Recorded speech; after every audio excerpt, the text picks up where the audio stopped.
Concussion. The movie Concussion Crisis. Suffer a concussion. CTE, or chronic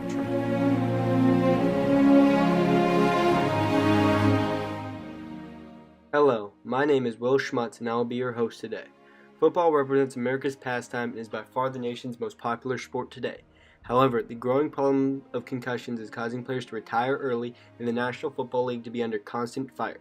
Even though football is facing these problems, it still continues to grow in popularity at all levels. I will be going in depth on the concussion crisis in football and why football continues to gain popularity even though the dangers of the game are growing. Many news outlets have discussed the concussion crisis, so I didn't want to investigate this issue. Instead, I wanted to look at something that hasn't been researched heavily. I wanted to dive in the culture of football by interviewing former players and understanding what the average players and fans' view on concussions are. I wanted to learn about the mentality of football, and the results I found are shocking.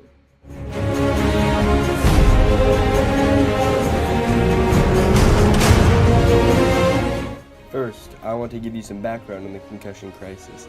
It all started in 2002 when legendary football player Mike Webster died at the age of 55 because of a brain condition known as CTE.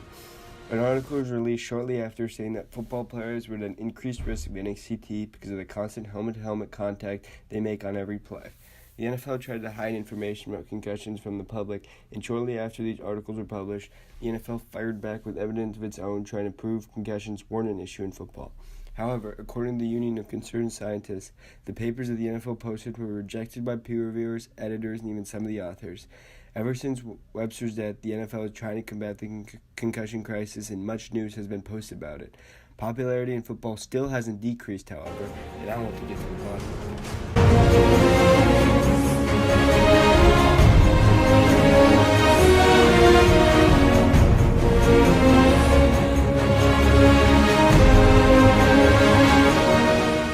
I started my investigation into the culture of football by interviewing a current freshman at the University of Michigan whose name is James Crute, and he has a deep history with football and concussions as well.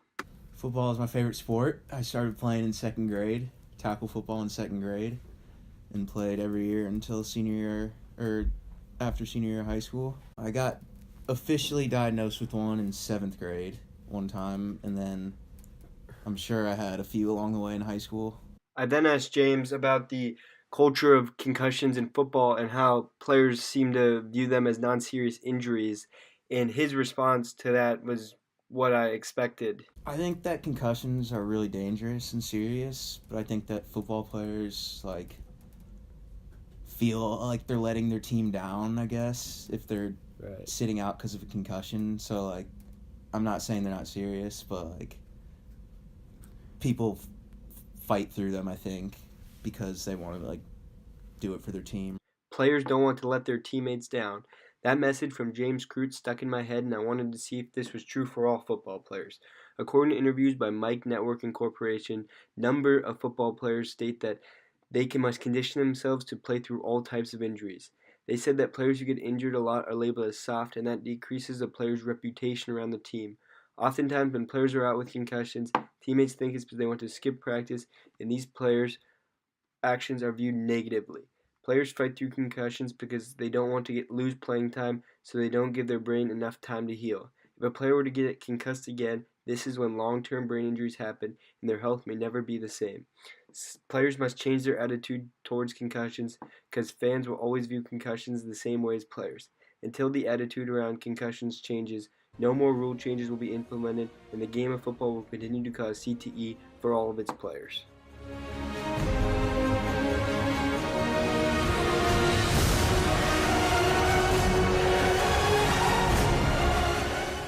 After looking through all the evidence, the question that it boils down to is, will fan interest in football ever diminish? My last question to James was, what would cause fans to decrease their interest in football?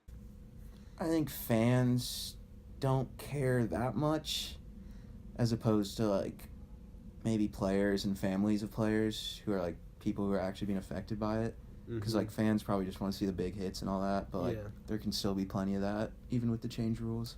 Like the Will Smith movie that really tells the truth about it and the science behind it. James may be right that movies and more exposure would cause people to decrease their interest in football, But I think the key that would cause football's popularity to decrease relies on parents.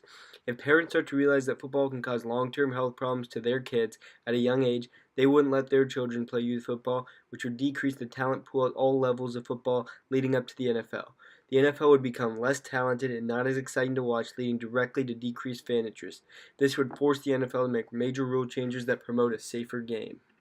After doing lots of research and talking to the average football fan, they don't seem to care that football can cause major health issues, and they love the violent aspect of the sport. I did a survey asking Michigan students if they decreased the amount of football they watched after hearing about the concussion crisis. 93% of the people surveyed didn't decrease the amount of football they watched. Americans have always loved violence, whether it is action movies or violent sports like football, hockey, and the MMA. However, there was a similar sport that contained much violence but has continued to lose popularity because of its violence: boxing. Boxing was the most popular sport in America all the way up to the 1980s. However, when a South Korean boxer died in the ring in a world championship boxing match in 1982, the sport never recovered. Fans started to realize that boxing was a blood sport, and their moral attitudes against the sport started to change. It's only a matter of time when a superstar NFL player will tackle somebody the wrong way and will die in a game. Only then will fans start to realize that it's morally wrong to support football just like boxing. Football may be the most popular sport America's ever seen, but it's only a matter of time when a real tragedy hits and the game will never be the same.